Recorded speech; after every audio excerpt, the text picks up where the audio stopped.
Halo, salam kenal. Nama saya Tiara Hasnarasta. Film Tenggelamnya Kapal Van der Wijk dan Di Bawah Lindungan Ka'bah. Dua film populer ini merupakan adaptasi dari sebuah buku karya Buya Hamka. Tapi kalian tahu nggak sih siapa Buya Hamka ini? Profesor Dr. Haji Abdul Malik Karim Amrullah atau yang dikenal dengan nama penanya Hamka merupakan seorang ulama dan sastrawan Indonesia yang lahir di Sungai Batang, Tanjung Raya, Agam, Sumatera Barat pada 17 Februari 1908. Beliau merupakan anak pertama dari 4 bersaudara dari pasangan Syekh Abdul Malik Karim bin Amrullah dan Safia. Ayahnya ini yang dikenal dengan sebutan Haji Rasul merupakan seorang pelopor gerakan Islah di Minangkabau. Hamka pernah bersekolah di sekolah dasar Maninjau, tapi hanya sampai kelas 2. Di umurnya yang ke-10, ayahnya membuat Sumatera Tawalib di Padang Panjang dan memindahkan Hamka untuk mempelajari agama dan bahasa Arab. Hamka yang memiliki julukan si bujang jauh dari ayahnya ini memilih untuk merantau ke Jawa di umurnya yang masih 16 tahun untuk mempelajari gerakan Islam modern. Hamka pernah bekerja sebagai guru agama, menjadi dosen di Universitas Indonesia Jakarta dan Universitas Muhammadiyah di Padang Panjang. Beliau juga pernah menjadi rektor di Perguruan Tinggi Islam dan profesor di Universitas Mustopo Jakarta. Pada 1949, Hamka pindah ke Jakarta dan bekerja sebagai pegawai di Departemen Agama. Dan pada 1951 hingga 1960, Hamka menjabat sebagai pegawai tinggi agama hingga pada tanggal 26 Juli 1977, Hamka dilantik menjadi Ketua Umum Majelis Ulama Indonesia. Hamka juga aktif dalam gerakan Islam melalui organisasi Muhammadiyah.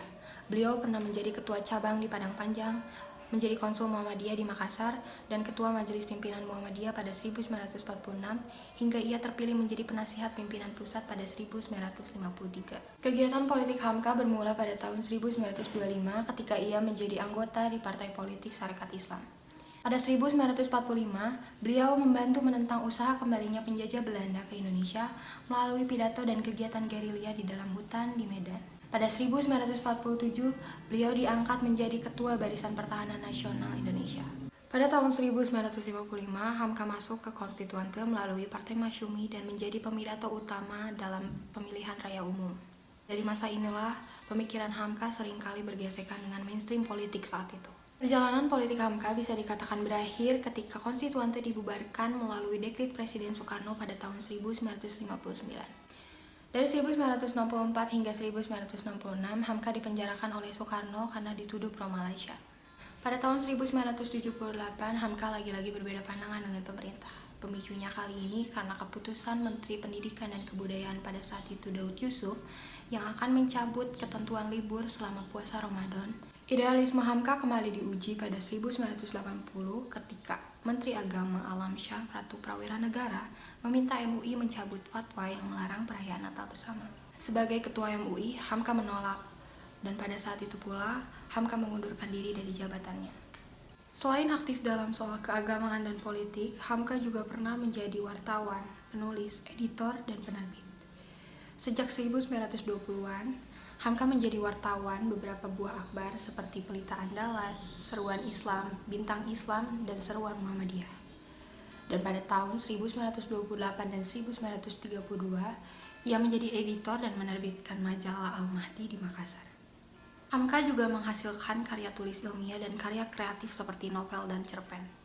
Karya ilmiah terbesarnya yaitu adalah Tafsir Al-Azhar. Hamka juga menulis beberapa roman seperti Tenggelamnya Kapal Van der Wijk, Di Bawah Lindungan Ka'bah, dan Di Dalam Lembah Kehidupan. Setelah itu, Hamka menulis di majalah baru, Panji Masyarakat, yang sempat terkenal karena menerbitkan tulisan Bung Hatta yang berjudul Demokrasi Kita. Sayangnya, kesehatan Hamka menurun setelah ia mengundurkan diri dari jabatannya sebagai Ketua Majelis Ulama Indonesia. Hamka sempat diopname di Rumah Sakit Pertamina pada tanggal 18 Juli 1981. Di hari ke-6 ia dirawat, dokter datang memeriksanya dan dokter menyatakan bahwa Hamka berada dalam keadaan koma dan kondisinya hanya bisa dipertahankan oleh alat pacu jantung. Tepat keesokan harinya pada pukul 10 waktu Indonesia Barat, anak-anaknya sepakat untuk mencabut alat pacu jantung Hamka dan tak lama kemudian Hamka menghembuskan napas terakhirnya.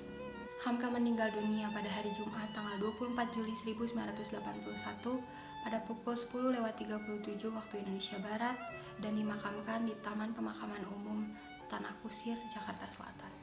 Sepeninggal Hamka, pemerintah menyematkan bintang Mahaputra Utama secara anumerta kepada Hamka. Dan sejak 2011, Hamka ditetapkan sebagai pahlawan nasional Indonesia. Namanya juga diabadikan di perguruan tinggi Islam yakni Universitas Muhammadiyah Hamka, Jakarta.